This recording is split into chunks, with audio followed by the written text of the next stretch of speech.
Hi, காலை வணக்கம் எல்லோருக்கும். சிறுகதை ரீல்ஸ் குருவி. ஒரு ஊரில் ஒரு பெரிய மரம் இருந்தது. அந்த மரத்தில் ஒரு குருவி ஒன்று வாழ்ந்து வந்தது.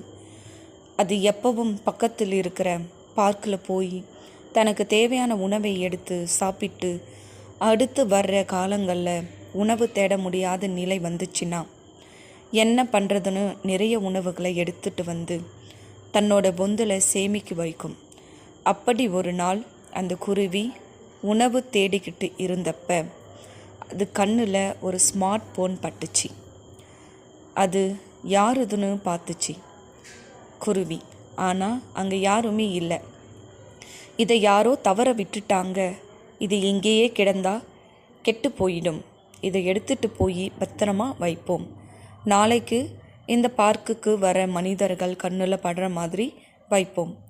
அப்படி செஞ்சால் அந்த ஸ்மார்ட் ஃபோன் உரியவங்க கையில் போய் கிடைக்கும்னு நினச்சிது. உடனே பறந்து போய் அந்த ஸ்மார்ட் ஃபோனை எடுத்த குருவி தன்னோட பொந்தில் கொண்டு போய் வச்சிச்சு. அப்போ திடீர்னு அந்த ஸ்மார்ட் ஃபோனில் இருந்து ஆப் திறந்துச்சு.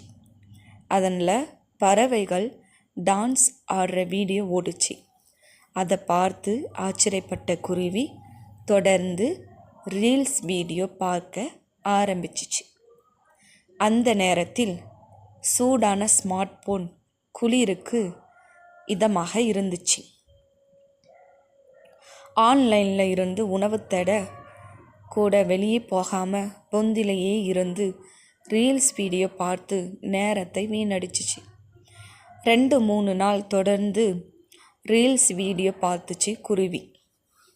அப்போ அந்த ஸ்மார்ட் ஃபோன் சார்ஜ் இல்லாமல் அமர்ந்து போச்சு. அப்போ தான் குருவி புரிஞ்சுது, தான் 2-3 நாளாக எதுவுமே சாப்பிடாமல் உணவு தேடாமல் உணவு சேமிக்காமல் தொடர்ந்து ரீல்ஸ் வீடியோ பார்த்து நேரத்தை வீணடிச்சு இருக்கோமே. ரொம்ப பசி எடுத்தால் குருவி உணவு தேடலாம் நினச்சிது. நன்றி, வணக்கம்.